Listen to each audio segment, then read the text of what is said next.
On August 6, 1977, Tom Dawson, a 63-year-old retired car seller, was walking his dog, Old John, on his small farm, doing his routine checks, when his attention was called to a bright flash of light. Suddenly, a strange circular-shaped machine descended directly in front of him and hovered 2 feet off the ground. Not surprisingly, Dawson became frightened and felt an immediate desire to run back to his house, but found he couldn't move. Somehow he was completely paralyzed. Even stranger, as he peered around, he noticed that the cattle and even his own dog were similarly affected, all standing completely frozen, quote, like a still picture. He continued to watch as the object hovered just above the ground, taking in its features. To him, it appeared to be about 30 feet in diameter, was disc-shaped with a bulge in the center, quote, like 2 saucers stuck together. There were a row of small ports about 6 inches in diameter that ran around the outer rim, and he could see a brilliant light inside. A small protrusion on one end of the craft reminded him of an antenna. His observation of the craft was soon interrupted by a new and even more frightening development. Suddenly, a hatch opened, and a ramp was extended. 6 strange-looking humans standing about 5 feet tall emerged from the interior. 4 men and 2 women. One of the men and one of the women were completely nude. The others were dressed completely alike in what he termed, quote, beautiful clothing. Aside from the 2 naked ones, Dawson was able to determine their sexes from the general build of their bodies. Their 2-piece outfits were made of shimmering material that changed in bluish-green hues as light reflected upon them, and they reminded him of uniforms with neither masculine nor feminine identification.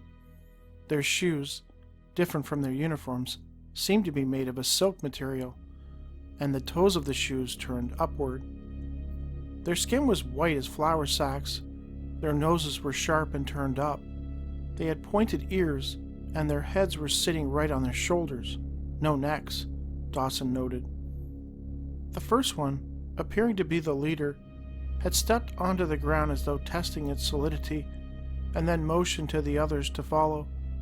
At that point, 2 more men came from the craft's hatch and took positions at the entrance, appearing to be guards. Then 2 women followed. The last person emerging from the craft carried a contraption which reminded him of a hula hoop. It was connected to a kind of skull cap by a series of cords.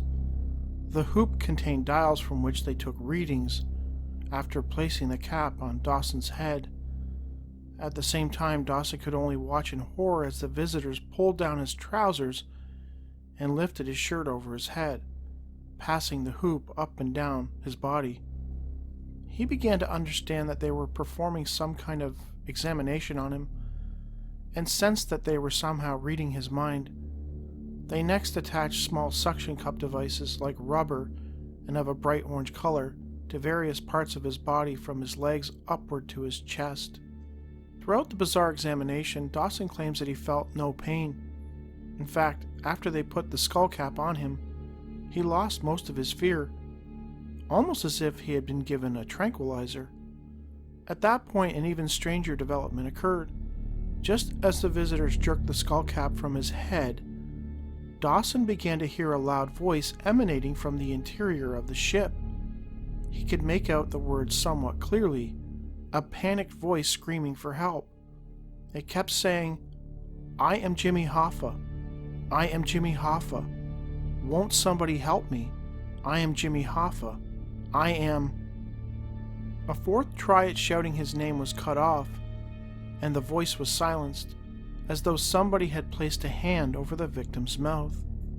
With that, the 5 beings hastily withdrew and walked hurriedly toward the craft, carrying the unfolded, examining device with the wires and suction cups trailing behind.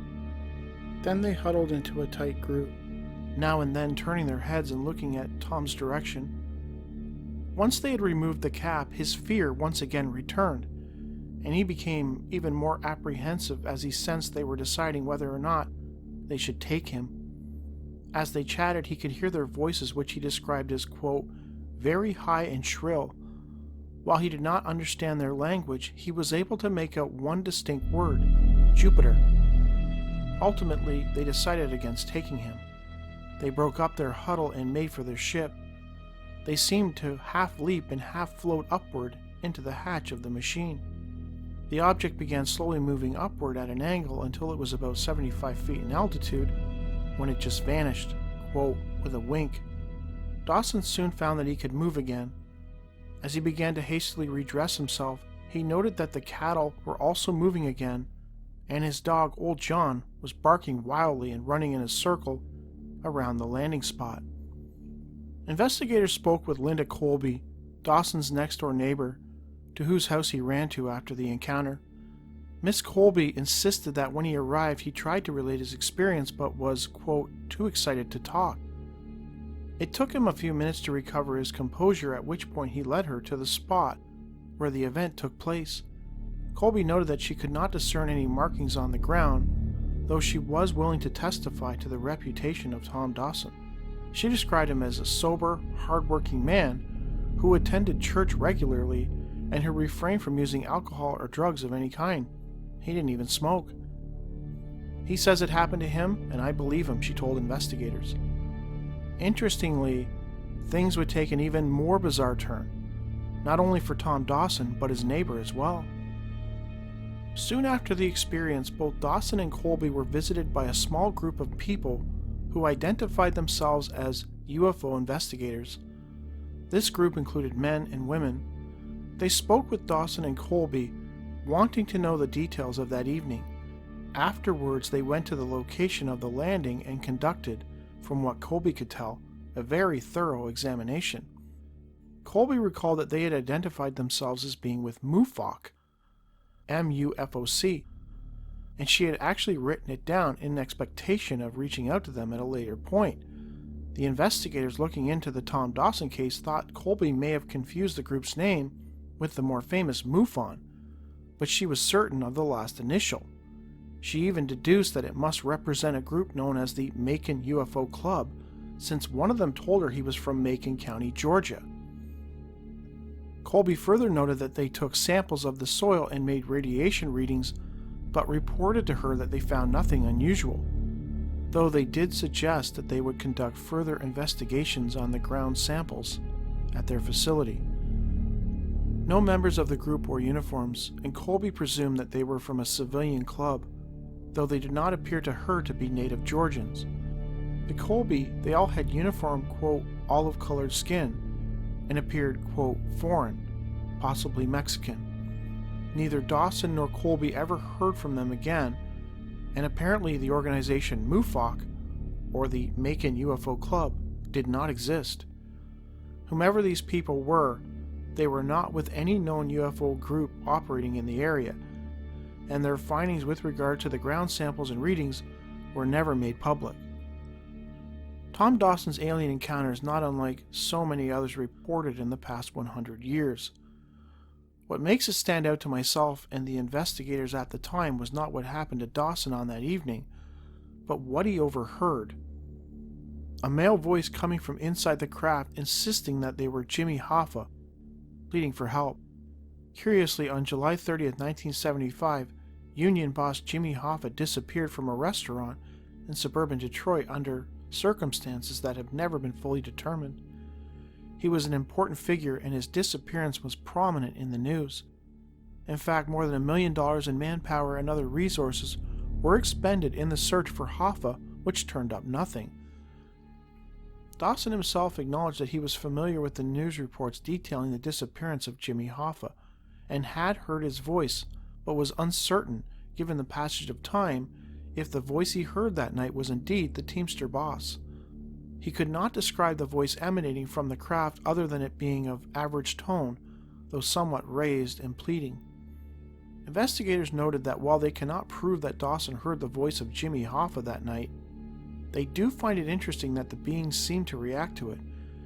If the voice was not that of Jimmy Hoffa, this would indicate that the occupants deliberately used deception in creating the impression that the missing Teamster boss was aboard their craft. but their appearance of being startled when the voice began shouting indicates the interruption was unexpected. Further, it was so off-putting to the beings that they immediately cut short their examination of Dawson and prepared to leave.